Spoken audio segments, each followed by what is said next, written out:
Who's got it better than us? Nobody! Herbert is being chased, thrown on the run, and it is caught. Touchdown, Keenan Allen. What a great... My goal is not to break you. My goal is to make you harder to break. Comes back, number 6. Huge sack by Joey Bosa. Touchdown! 90-yard touchdown! Off at the 8-yard line by Derwin James. Sessions speed, takes a shot downfield, has Knighton. Caught! Touchdown! Chargers! Grab your lunch boxes and go attack this day with an enthusiasm unknown to mankind.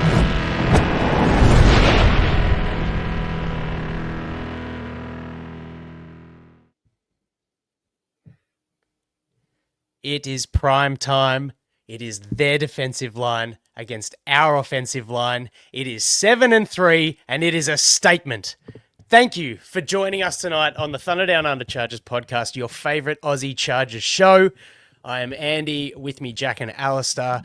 And boy, oh boy, how wrong were the three of us last week. Welcome, boys, for another victory pod. Chargers get the win 25-10 over the Pittsburgh Steelers. A dominant defensive performance from the beginning. Give me your thoughts, Jackie boy. What does a win like this mean? Beep, beep, beep, beep, beep, beep, beep, beep, beep. Oh, I think we've lost Jack, everyone. There is life in the season just yet, I tell you what. There was a flat line there last week. You would have heard it, listeners.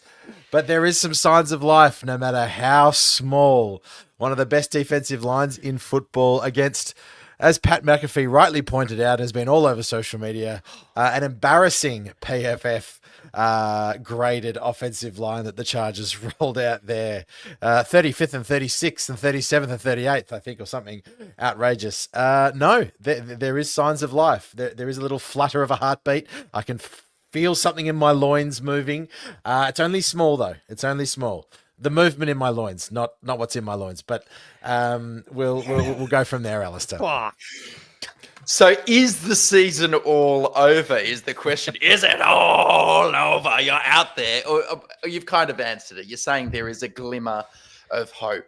And I agree with you, Jack. I still think the margin for error is incredibly slim with what's happened to Slater and Alt. But I do think of those two examples that should make you think it is still possible with an elite quarterback. There's the Philly Eagles Super Bowl in 2017, where during that year they lose, at the time, MVP favorite Carson Wentz, and Nick Foles came in. And that year they also lost starting all-pro left tackle Jason Peters. He tore his MCL. And they lost Darren Sproles to an ACL, and they lost their middle linebacker, Jordan Hicks. They came out and won anyway. And the other team people have pointed to is the Bengals made a Super Bowl, and I looked at their starting offensive line for that game. Jonah Williams, Quinton Spain, Trey Hopkins, Hakeem Adeniji, Isaiah Prince. Basically, none of them are left in the league, and they got to a Super Bowl.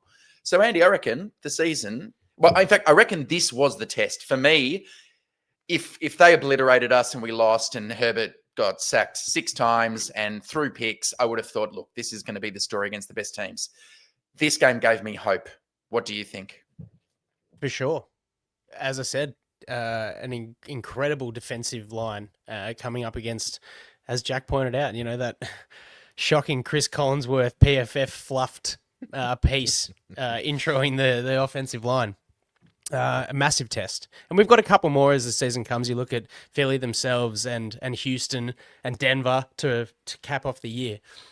But to push 7-3 to 7-3 and just do what we did, like the offense managed, put points on the board, but the defense just dominated. And I thought it was a winding back of the clock for Khalil Mack. He's still got the juice too.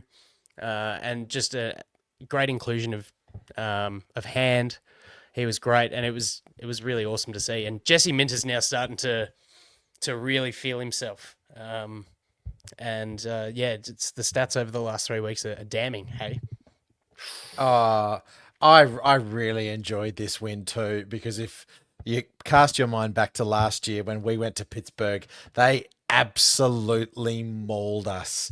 Justin Herbert got injured, players were going down, and they just completely smashed us, really. And that was kind of when people were saying, hey, Harbaugh football teams, this doesn't normally happen to them. What's going on? They're not the Harbaugh Chargers just yet. Clearly, this was one of those games. It's on prime time, and all the pundits start saying, "Oh, this is Harbaugh football. Real road graders, punch them in the mouth stuff. That's where it was won. Tough, tough, tough." That aside, just get stuffed, Pittsburgh. You're a hateable franchise. I'm sorry. For any of you Pittsburgh Steelers fans listening, is probably not. Mike Tomlin, you're an idiot. Aaron Rodgers, get stuffed, mate. TJ Watt, you're one of the Watts. Piss off. It was a good win. It was so good to win. I was looking at Mike Tomlin on the sideline with all his stupid expressions. We're going to do another 9-8 season and go out in the wild card round. Come on. Get out of it, you steel curtain. What do you mean we're 0-9 from third downs? Yeah, God, unbelievable. It was a good win. I was very, very happy. But I don't know. I'm coming out shooting from the hip tonight, boys. It's getting late in the year, and it's good. I'm liking it. As you should, mate. Sheriff Jack is in town. This is your moment to shine because they made Aaron Rodgers look every bit the 41-year-old quarterback. He completes not even 50% of his passes, or just on 161 yards, 2 picks. They were pretty bad picks too, if you ask me. Yeah. There wasn't anything especially tricky going on with coverage disguise. They're just sitting back in cover 2, or at least with 2 deep safeties, and he's just sailed them. So what's that? It's a bit of footsteps. He's also protecting himself, protecting his reputation, protecting his spirit, Jack. The second Don't show one, your would you spirit say, face onto the defense. He closed the second it up. one was the second one his fault, though? I mean, was it Roman Wilson just completely forgot that he had hands? It was Calvin Austin, wasn't it? Was it Calvin Austin? Was it? Yeah, the tip pick. Yeah, the tip pick is terrible. Anyway. They only blitzed him once the entire game, and they didn't have to. It's amazing. I saw a stat put up that Minter's defense has completely turned around, Andy. In weeks, Popper put it up in weeks 5 to 7, they were the 32nd ranked defense over that period by EPA per play. So that was Commanders, Dolphins, Colts. Weeks 8 to 10, first in EPA per play. Vikings, Titans, Steelers. They've literally gone from worst to first. And that's also personnel. Yeah, that's Mac coming back and Owe getting acclimated. And is it sustainable? Yeah, I think it is. I think we're continuously seeing the depth shine. Nico Reed, incredible PBU on 3rd and 8, right? Oh, it was awesome. We're continuing to see guys just come into the mold and produce at a consistent level across the board.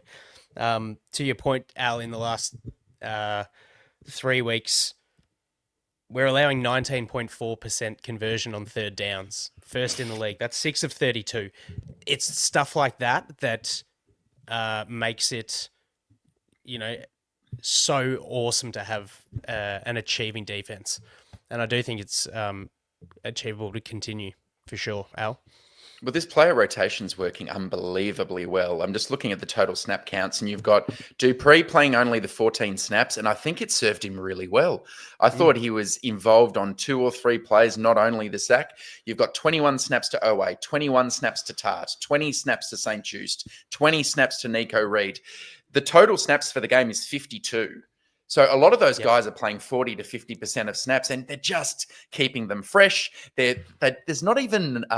to me, there's not even a rhyme or reason when they've got St. Just versus Hart versus Dante Jackson. It's just a feel or a moment or a drive. Jack, it's really impressive. Well, let me be a bit of a Debbie Downer. The rain's coming down. Let's look at the quarterbacks we've played in the last 3 weeks. I understand that, great, we've gone from last to first in EPA, but we've played a Prince Harry-led Minnesota Vikings who just crumbled and was playing with a broken shoulder. Then we play a guy in Cam Ward who was just throwing balls into the ground and thinking it looked cool. And then we played a 41-year-old guy that took far too many mushrooms before he played. And as you said, Alistair, on the perks for sure, looked like a 41-year-old that needed to be in the jungles of I don't know, Brazil somewhere taking ayahuasca. So listen, I can appreciate that, and Nico Reed coming in and playing well, and that was a great pass breakup. Always doing his job, but yeah, it does seem to me that this defense is coming together, and it's the cohesion across all. How many players? Sort of 20-ish players that the people just keep coming and stepping up. It's not the same players every week. There are flashes every week, and also we're doing this without Tahib Steele as well, which I thought was great. So, is it sustainable? Sure. Let's see what happens against T-Law next week.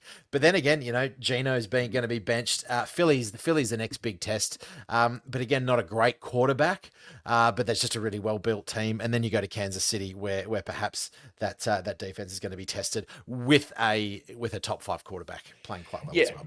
I'm glad you called that out. It's an important shout out to mention some of those quarterbacks. Although I know on some metrics Rodgers is down there, but the Steelers offense has been reasonably productive. And even I know he's 41 in some respects, but just going through the tape today, he still makes those 4 or 5 throws where you think, oh, his arm hasn't really lost much. He zipped in a 19-yarder to Metcalf that was right in the bucket early. He can still throw it, and we made him look pretty stupid. So I thought that all good well. Just the return of hand, we haven't mentioned it yet, but I think he really helps with our run defense. Ryan called this out, but the team used more of an odd front this week where they had the 5 defensive linemen with Hand, Tart, Caldwell in the middle, Mack and Tooley, and they were actually dropping Tooley into coverage a fair number of times, which we hadn't seen all year. That was a bit of a wrinkle to counter what the Steelers like to do with 3 tight ends on the field, so getting a bit bigger up front. But I will say every game requires a little bit of luck, right? And I thought Rodgers missed a chance to connect with Metcalf for a touchdown early. And there was this 19-yard completion to Jonnu Smith in the second quarter on a blown coverage that got overturned as an incomplete pass after a booth review. So instead of 1st and 10 at our 10-yard line, they have to go for the field goal, and Boswell misses it from 45. So those little moments, you think, okay, that was a coverage breakdown, that was a coverage bust, but that's sport, right? You're not going to be the sliding doors you get all the time, absolutely.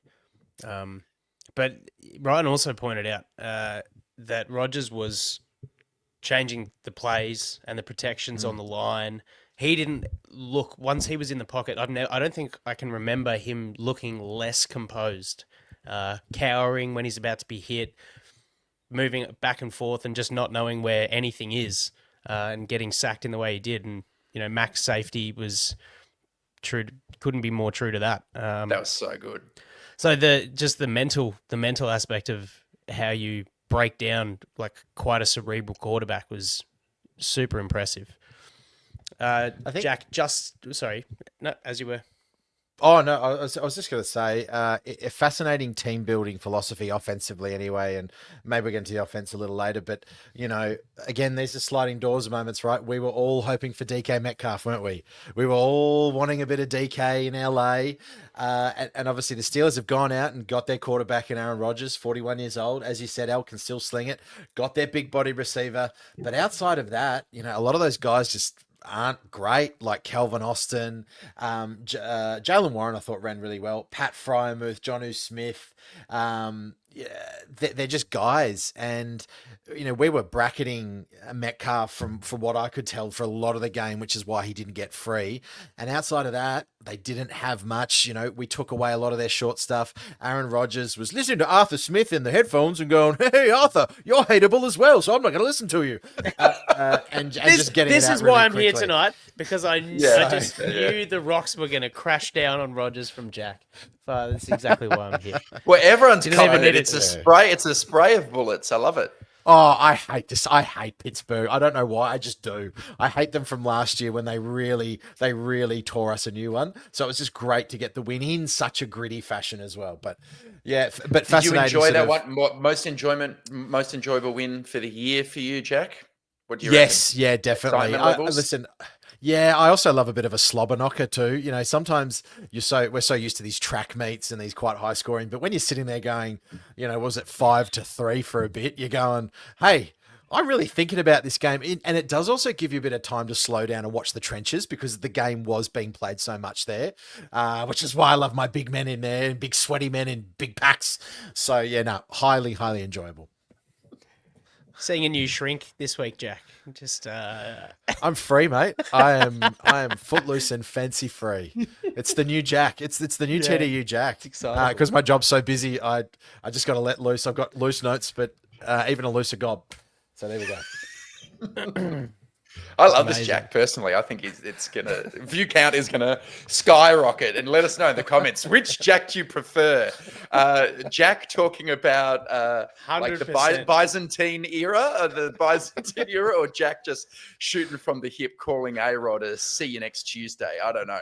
I know where my vote is going. Hey, but we've started with the defense this week. I can't believe how good a job Joe Ortiz and Jesse Minter have done finding pieces that fit the scheme, bringing them in for cheap deals, and just letting them execute, and Minter finding a way to make them great straight away.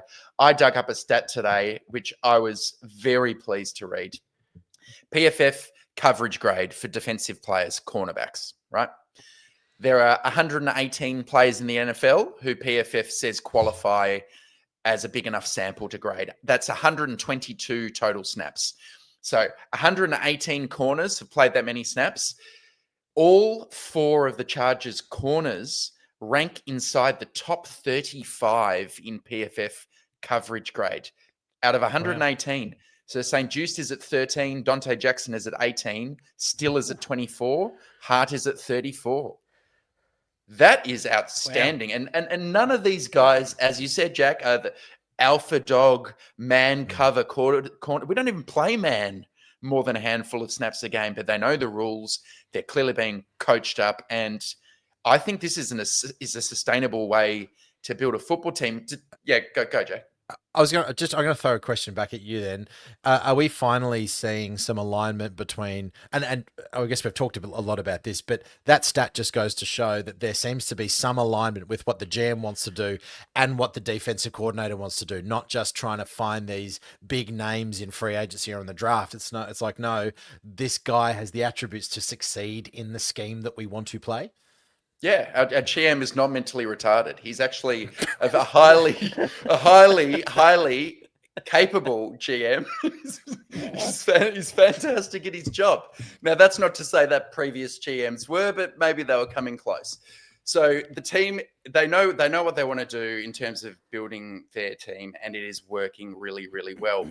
I ask you, Jack, straight back at you, does this cause you to reevaluate your approach to the draft? Because we've just seen the Colts trade a lot of capital to get a true shutdown man corner in Source. Is it necessary in today's NFL? Are you saying a man corner or are you saying draft capital?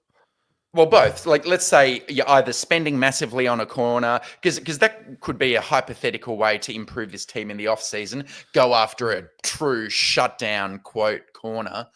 Do you even need to do that at the cost it is in terms of capital or money? Well, I do wonder whether Ortiz has called his mate who shares the same building as we do in the Rams. And the Rams are a good case study. They traded away a lot of high draft capital and found guys like Cooper Kupp later in the draft and these diamonds that they had. And now, look, they're one of the juggernauts in the NFC and looking very good too. So, when you have organizational alignment, and you have stability there. And listen, Harbaugh's not going anywhere. Who knows what's happening with Minter? But you'd like to think as long as Harbaugh there, Ortiz is going to be there as well. So I don't know. I probably haven't seen enough of Joe Ortiz's drafting yet. Give me probably another 1 or 2 drafts to then have the confidence to go, all right, we're going to trade away our first and our second for some player that just beautifully fits our scheme. But he's pulling all the right levers, and I will very happily, Andy, eat my humble pie because Justin Aboigbe now, that's a number of weeks in a row. He'd be my only one. I'd be like, why did you pick him? He's now coming into his own as just one of those rotational pieces and being really, really effective. So yeah, it is fantastic. What are your thoughts, Andy, on that, on Alice's question? Well, I have a feeling that defensively, especially, it's it's quite a simple. Or the foundation of Minter's scheme is simple and it's very teachable. So, going after a superstar, we're ranked per PFF, which I don't like to sort of lean on, but we're the 4th ranked team in coverage. Now that's across, linebackers and everyone. But to say that we're, that highly ranked as a position, as a defensive unit in that area, which is predominantly what the cornerbacks are responsible for, I would say no, we don't need a true number one superstar that you're going to give away 2 firsts and a third, or whatever the bounty was that the Colts sent to the Jets. When I saw Sauce Gardner get his ankles torn to shreds on a little out route in the end zone, I thought, F them picks, huh? Well, it worked for the Rams, and now the writing's on the wall for Miss Ursay Gordon and her hardcore style. But look, so in saying what I said about Minter's scheme being teachable and things like that, I think it's quite simple for Ortiz to be able to, bring in guys on cheap deals. As you said, like Molden and Fulton last year, St. Juiced. I don't think Deontay Jackson's on huge money, and we're still achieving. All 4 of them are in the top 35 of ranked cornerbacks. So, yeah, I don't know, Al, was there another team that had close to that sort of number? I honestly didn't check, but I would have been surprised. I can double check and leave a comment, listeners, at the end of the show. But that's, intuitively, that seemed quite unlikely to have all 4 in the top 35, because most teams don't even use a 4th frequently enough for them to qualify with 122 snaps. So pretty impressive. It's a champion team over a team of champions, right? That's the mantra. Yeah, well said. I can hear people possibly criticizing because we're saying Ortiz is doing a good job. But what about the offensive line and the defensive line? And, I guess that's probably, again, it was a Telesco thing. This holdover is of trying to find half decent offensive linemen in the middle rounds, where it seems to be. Listen, I'm not sure if I'm sold on a Rams approach. I'd be more your Howie Roseman, Philly Eagles. Is you become just a factory. You let some big free agents walk away, wheel and deal, bring players in. You never actually lose any draft capital. Realistically, you just sort of lose a bit, you gain a bit, you lose a bit, you gain a bit. I think that's that. I mean, he sets the tone for how GMs should operate in the modern day, I think. Well, let's talk about the offensive line then, since you led us there, Jack. What are some of your off the cuff, or from the hip observations, I should say, from the holster observations? Listen, going into the game, you knew exactly what you were going to get. And Justin Herbert, I think, had his least time to throw all season. I may be wrong. I don't have the numbers in front of me, but from memory, it was. Yeah. Listen, you're now kind of just expecting the holes to be there, but what I didn't expect is the run game as well. So Justin Herbert got hit. I'll talk about that in a second, but yeah, the run game, I think, kind of changed the momentum in the game a little bit. We started gashing those sort of 5 to 6 to 7 yard runs. It just changed things a little bit because, both sides came out throwing quite early. I thought that the Steelers tried to establish the run, then they kind of moved away from it. But yeah, the offensive line did well there, did well in run blocking, better than I expected. But listen, I still really worry about Bozeman. Becton is now really worrying me. I saw a couple of good things, but overall troublesome. Pipkins was okay, and Deculus is Deculus. So I think we just got to go. It's not going to be great every week, but hey, they put up 25 points, so can't really criticize them too much, Al. Yeah, I agree with that. And I really liked in this game, Andy, you can share your thoughts too on the line in a sec, but the way Greg Roman, I thought he workshopped his way through this game and problems really well. So I thought early on the run game wasn't working. So at about drive 4, because I think our first 3 drives were all 3 and outs.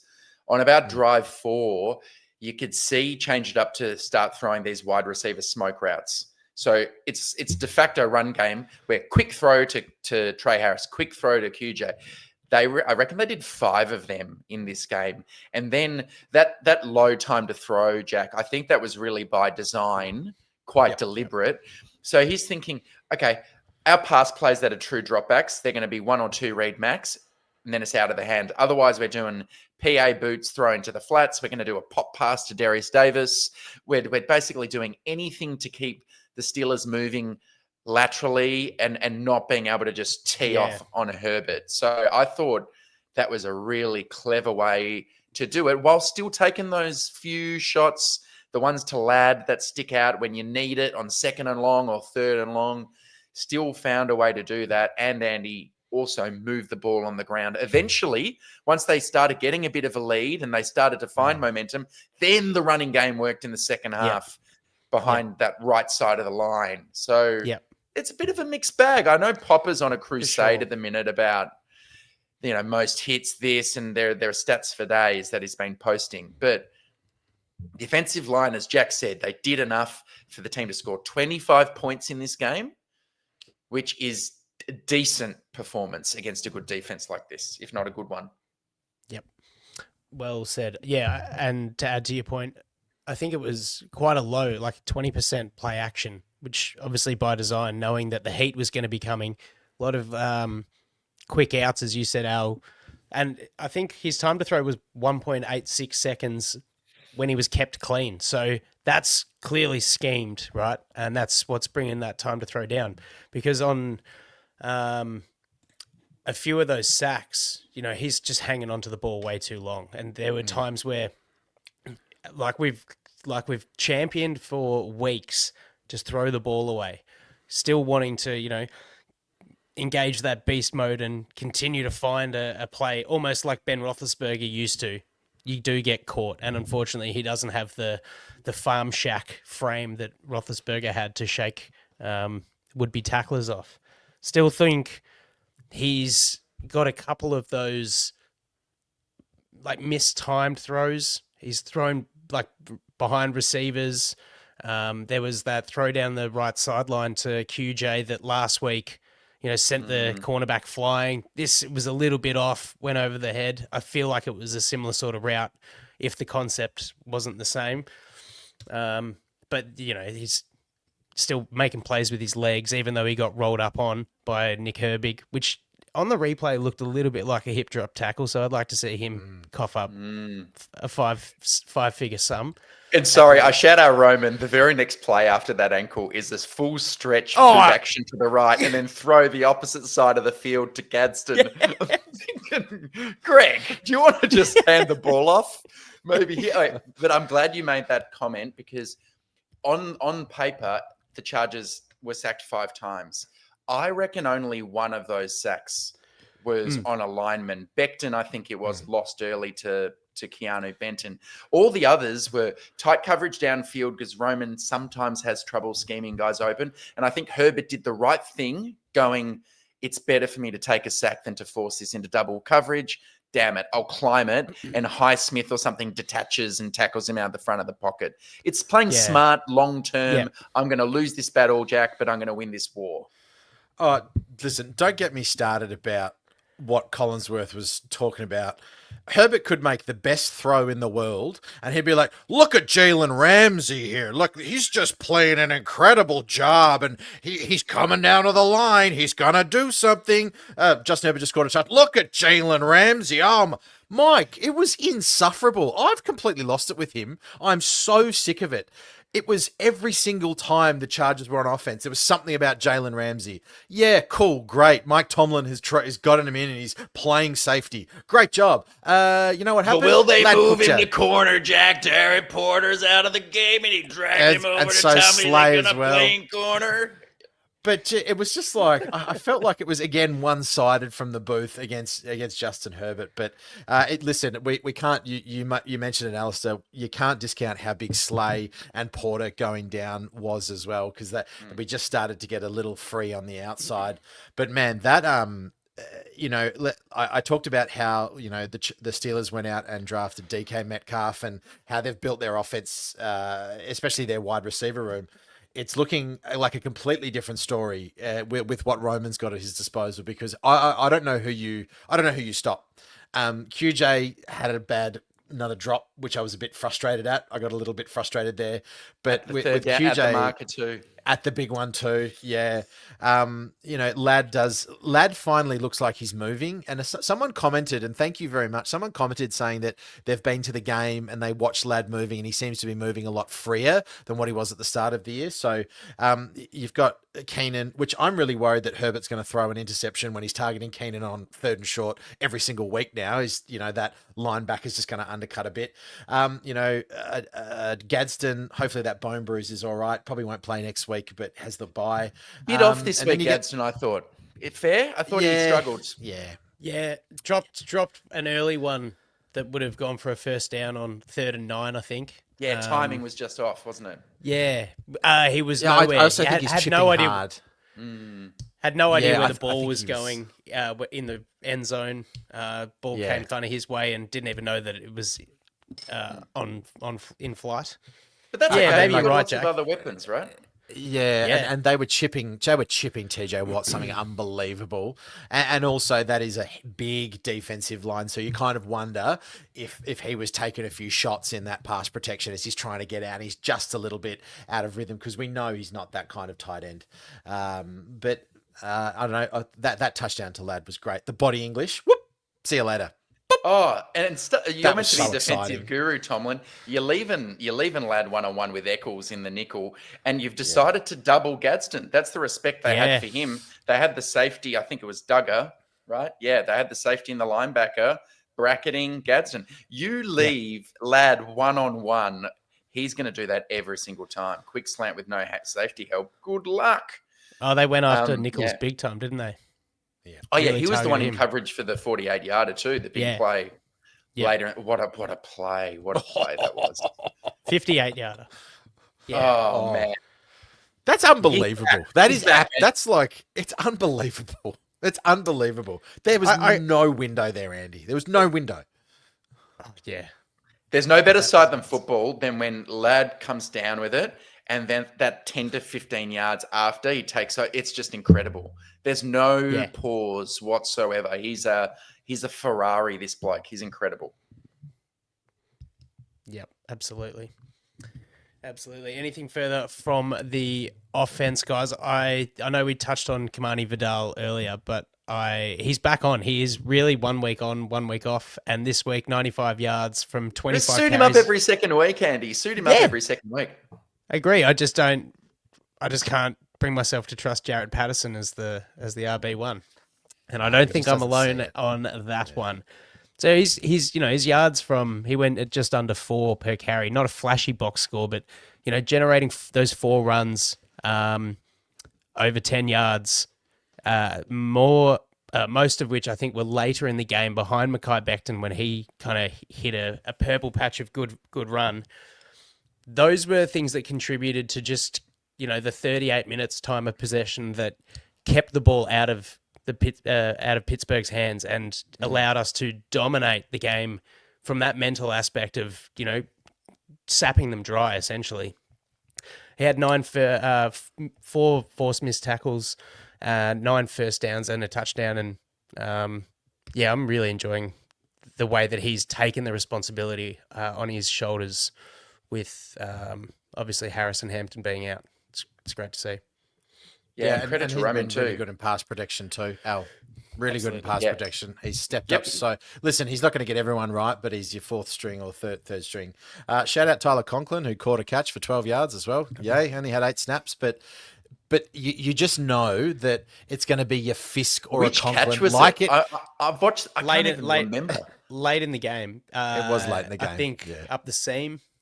Yeah, just a little. Was it all over? Jump tight time end. stuff? Probably. I can But confirm, I'm pretty sure. but what happened in the game against the Texans? Where You was might the have gone big home by drop then. with the tight end? Who was it? It was Will Disley, and that was a huge momentum shift. They're only going to get targeted once or twice a game, and they're going to be important. So you want guys like Tucker Fisk, you want guys like Conklin being able to catch that ball in big time situations because that's the only time they're going to be targeted, and it's going to be schemed open by Roman because no one's expecting it, and you need them to perform. So, hey, shout out Keenan Allen too, by the way. Wow, broke the receiving It's taken record. us that long. Yeah. And actually, the one credit point, Mackay Becton was the only player on the whole field who knew the significance of that snap and is running over with his hands, arms aloft, picking up Keenan. The other 9 guys obviously needed a prompt to actually know what the hell that was all about. So, yeah, Becton maybe is the team guy. I watched that. I was impressed on the All-22. I reckon they got free pizza or something if Keenan Allen got it, so that's why I was pretty happy.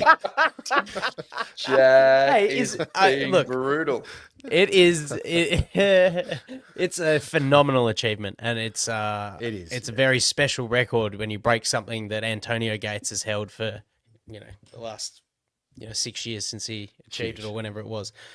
But was there something that just felt a little bit cheap about the pop pass and the run for a 7-yard gain? I was like, yeah, but it'd be great if it was talk third about down. it, and apparently all his family were there, and if it wasn't this week, it was going to be in Jacksonville. So they're like, we wanted him to get the record at home in a big win. Yeah, that's cool. That's a nice touch. That makes sense. Speaking of those 3rd and Keenans, Al, we talked about it, and you pointed it. We talked about it when we were watching together on Monday, and you talked about it in hashtag TDU Films, guys. Al does an awesome job every week putting up a little game breakdown. So head over to X. If you're not following us, do so at TDU_Chargers and check out hashtag TDU Films for Al's film breakdown. That we're not allowed to post on YouTube, so we don't anymore. Tried that, but yeah. I got a question for you, Andy, before I forget. Yeah, because I've just totally lost my train of thought. Does Will Dissly have a spot on this football team? He's a healthy scratch in this game. Inactive. His best play last year, first half of the year, was really good. He's had a weird injury-plagued season. Does the best version of the Chargers have this guy in it? Yeah, I think it might be just easing him back. I don't know what he's truly been dealing with, but I think he has a spot in the team over Tyler Conklin. I don't think there's really two ways about that. His best last year was really good. There was some great routes. He's that dual kind of blocking tight end. He might not be the best out there, but for what we have, yes, I think there's a spot in the team for the rest of the year for him. And he can do the tight end screen, not Tucker Fisk. When all things are going well, he seemed to be good at that last year. A random dump off and he'd rumble for 20-odd yards. Do you agree, rumble. Jack? Yeah, I think so. Tucker Fisk I think should stay on this football team because he's pushing like 300 pounds. Like he's 280, 290. So, I much prefer him as an extra, in jumbo sets and things.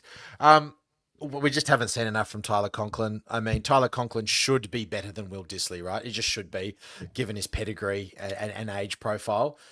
But Dissly, he's that old father time. He just knows how to get open, knows where to be. And in those big games, you wonder, because Conklin hasn't really had a whole host of experience, is that you think maybe Dissly is kind of a little bit more reliable and Herbert probably has a little bit more of a connection with him. So, listen, I mean, we thought that the tight end room was going to be one of the weaker ones with the emergence of Aronde Gadsden.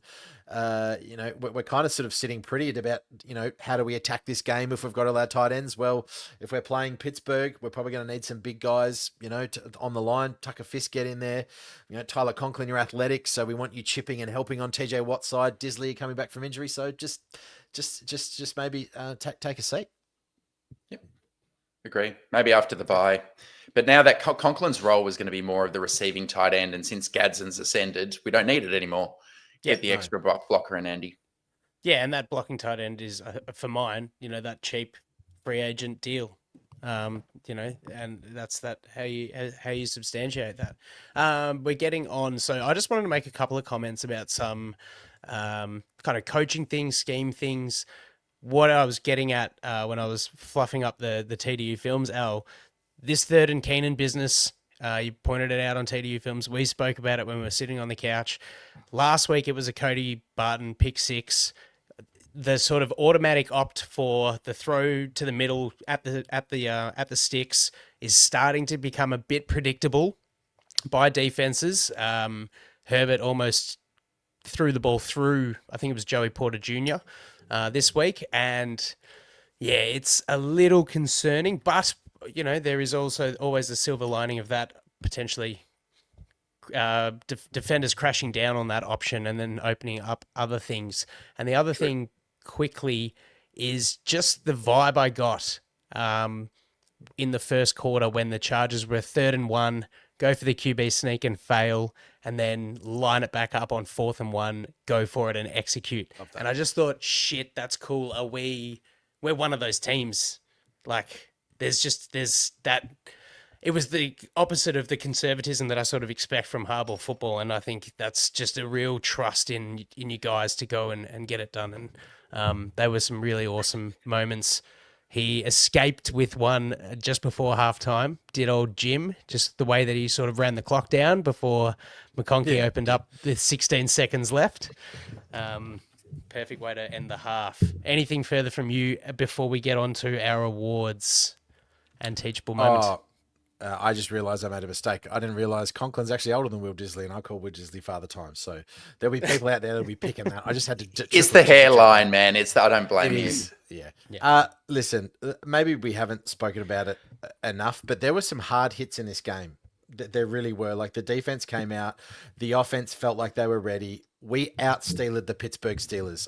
I think we have to say that, even though the pundits, it's a really easy line for the media to say. But it really was good to see. We didn't back down on either side of the ball. Shout out to Josh Harris and Cameron Dicker as well. I know Cameron Dicker doinked it, but that's a big game, right? It's a great game for Josh Harris to come back, because I'm telling you what, if he wasn't there on that 50, what did he hit it from? 55, 59? Missed from 55. Yeah. And that's key, right? That's so key in a low scoring game. And then eventually it opened up. I tell you what, if Josh Harris is not there, you're wondering if we're making some major mistakes. So thank you, Josh Harris. Don't break your sternum again, mate. Just take it easy in the bedroom.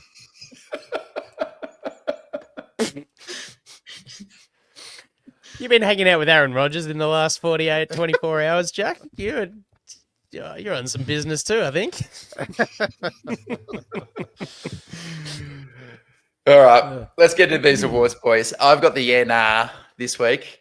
Andy, you've eaten up half of mine, which is very nicely done. So I'm going to go into game management mode, which I like to do sometimes. I try not to do it too often because it's not everyone's cup of tea, but I think it matters because the NFL is a game of inches. So if you can win at the margins, you're optimizing your chances of winning. My nah goes to Harbaugh for his game management. The component, Andy's, like you said, I was really pleased to see a failed QB sneak on 3rd and 1 and then going for it from your own 40, down 0-3, 4th and 1 QB sneak. They got it. Momentum. I think they scored on that drive. So that was good, aggressive coaching. Even aggressive coaches might not have done that. So that was a big surprise. The start of the nah was that clock management thing before halftime, Andy, allowing the clock to go from 49 seconds to 21 seconds after a 3rd and 1 by Vidal. Luckily, it didn't matter. Lad McConkey scored the touchdown anyway. But if he hadn't, that stuff matters. The thing I want you guys to think about, we have two really long field goal attempts in the second half, right? And some people say take the points. And my view on take the points is twofold. Sometimes I agree. I really like take the points if it's going to make it a statistically significant increase in your win probability. So going from a 6-point lead to a 9-point lead, for example, because you've made it a 2-score game. Or maybe if there's a really important contextual factor, injuries, your line or something where you're just like, nah, we'll take the field goal. Why, though, I balk when people say take the points, because there's an assumption that it's a fait accompli, that every field goal will be made. Take the points, they say. Take it. Yep. But when you're talking about a 55-yard attempt or a 59-yard attempt instead of a 4th and 3 or a 4th and 4, I'll give you the numbers. Dicker on his career attempts more than 50 yards is going at 79% before this game, right? Our 4th down conversions this year, 72.7%. So they're not too dissimilar, and there's a real advantage of trying to keep your drive going rather than taking the 3 points. And I haven't even looked up Dicker's accuracy from 55 plus. It's probably even slightly worse than 79%. So I thought in this game, you've got 2 really long field goal attempts. One was a 4th and 4 when the score was 12-3. and you send out Dick for the 59-yarder. Okay, he got it, but you've taken your lead from 9 points to 12 points. That's negligible from a win probability angle. I thought that was a bad call. Good outcome, though, because he got it. And then the second one, 4th and 2, 55-yard attempt. The score there's 15-2, so you've gone from a 13-point lead to a 16-point lead. This one, the field goal's no good. And we just had this 14-yard completion. I think it was 3rd and 14. It was a 12-yard completion, and it's 4th and 2. And he's like, nope, I want to go for the long field goal. And this one beat him. And it just shows you, listeners, I know I've gone on a little bit on this one, but you do want to think about these things. Jack's nodding. He has gone on a bit. I think they matter, but what matters more, I'll end it, Andy. What matters more is coaching the main things. Make the main thing, to quote a former coach no one wants to hear from. And Harbaugh does all that stuff really, really well, but there's always room for growth. So that's my nah award, Andy. Nice. I'm going to keep it short because we spoke about mine too. And considering I did half of yours, which is a rarity, it's usually you picking my pockets. But my is just for, as we spoke about, the shift in the defense from weeks 5 to 7 to the last 3 weeks. Sure, the opposition has been what it's been, but just some of the turnarounds, getting players back, players going through some stuff off the field, and then, the team rallying around, injuries and younger or, undrafted free agents coming through and balling out is really awesome. And there's been a lot of moments where the way that the offense has played has been patchy, and the defense has allowed the momentum to stay with the team and has been integral, I think, in the last 3 wins for most of the time. So defense, Jesse Minter has started to rise. He's shaken off the oily, staly skin that he was wearing from weeks 5 to 7 and is bursting into some kind of Dick LeBeau business. In his Hang on, didn't you give Jesse Minter the ladder last week? Possibly. Come on, mate. I'm giving this to the defense, the playing group. Oh, okay. All right, come on. Alistair, Harbaugh, the reason why Harbaugh is taking field goals all the time is because the line is categorically cooked. So it's perfect. Every decision is, nope. We've got to protect Justin. We're going to keep the field goal. It's his wet dream, really. Where I'm probably back in my Jack box a little bit with this teachable moment, and take of this analogy, metaphor, story, what you will. Okay. Take a stab about what I might mean and what it means and where I'm sitting in terms of the outcome or outlook of the team. Picture this. 3 astronauts in a tin can, 321,000 kilometers away from home. A dull thud. The lights flicker. Houston, we have a problem. Oxygen bleeding away, power dropping. The cabin is turning ice cold. Our line is full of holes, as was Apollo 13. However, space doesn't blitz, it suffocates. Back on Earth, engineers shove aside coffee cups and scribble on whiteboards. No new parts, no perfect plans, just calm voices, clear roles, and creative fixes. Building a CO2 filter from plastic tape and sheer teamwork. They redefine the mission. Don't land on the moon. Get everyone home. And they do. They win, not by being flawless, but by being cohesive. Sometimes your offensive line is leaking. Free runners, cold pockets, timing wrecked. Sometimes players get injured on defense. X factors sit on the bench. You don't need to panic. You change the mission. Protect the ball. Speed up the clock maybe if you want to, or slow it down. Slide the pocket. Keep it back into chip. Keep it tight into chip. Live in 12 personnel if you must. Communicate, teach, own your assignment. Stack small, smart decisions on all 3 phases. The lesson here is you can win when protection breaks down. Perfection is optional. Cohesion isn't. Class dismissed, Houston. Everyone's home. Thank you very much. Fantastic. Nice. I'm still a bit sad that you've erred away from the war and the history. Oh, he'll get back there. He'll get back there. You'll get It's just going to take some more injuries. Yeah. Let me take you back to the Battle of the Somme. It was the first day in a cold June. Yeah. All right. On to week 11. The team heads over to Jacksonville for one of Al's ill-fated 10 a.m. Pacific time games. The Jags are 5-4 and coughed up a 26-0 fourth quarter against the Houston Texans to lose in utterly astounding fashion. The week before, they put on an absolute stinker against the Raiders. Jack's he's eaten humble pie with Justin Herbert, but he's feeling good about his comments on Trevor Lawrence and Travis Hunter, who is now out for the rest of the season.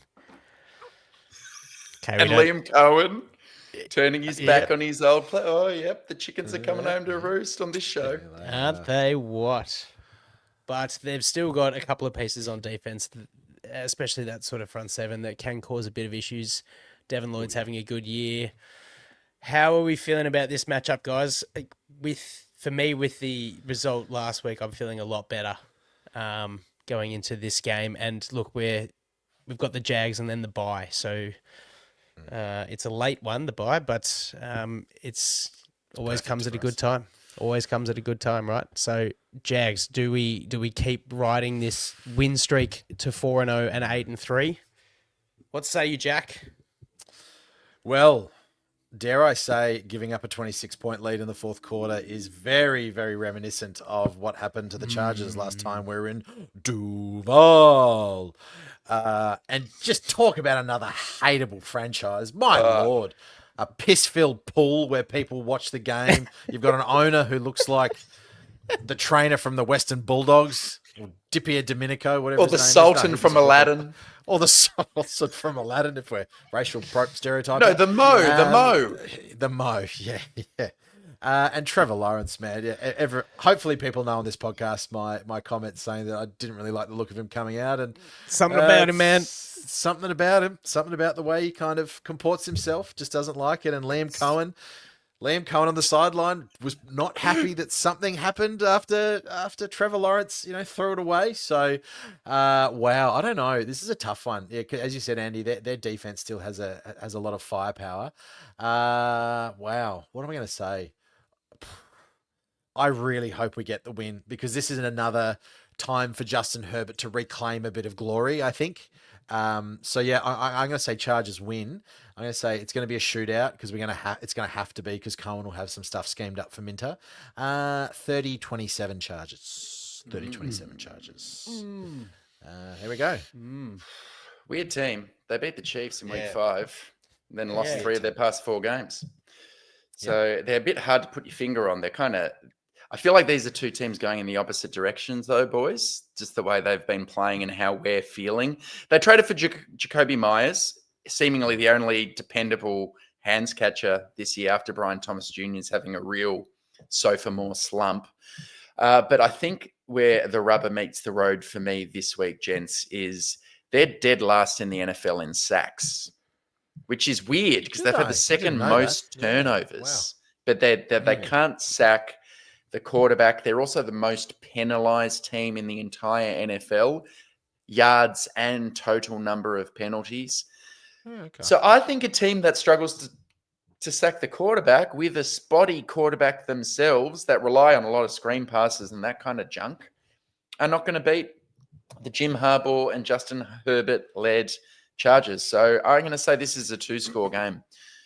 Pass rush isn't fierce enough to make this an upset. I know I predicted them to lose it before the season begun, but in Jacksonville, Chargers 24, Jags 13 in this game. Oh. Minter is coming to Florida. Yeah. I like that. Was it the game in Miami last week that the weather was absolutely atrocious, or was I imagining things? I only caught glimpses of it, but I'm just not aware of what the weather's doing this time of year in the state of Florida, and whether that would put a sting on things outdoors. Could be talking absolute nonsense. I'm going to go 24-20 and just give them a little bit more. Travis Etienne has had moments of absolutely fanging it, and Perryman comes downhill, Mickens comes downhill a little bit too eager and missed those. bit of trouble. But no, I think we'll hold on. Just look, I would love for it to be yours, Al. That would be great. Another comfy watch. But I'm taking the dub, and we go into the bye 8-3, and very exciting times live for the run home. All right, fellas, I think that will do us. If we're all done and silent, thanks for joining us again tonight, and we'll catch you next time on TDU. Hooroo!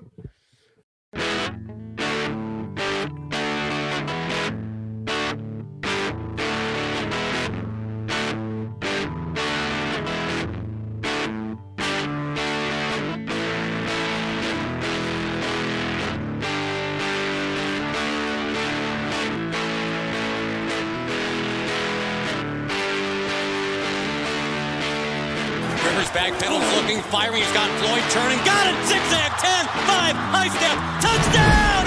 San Diego! Woo! Good night! Good night to all!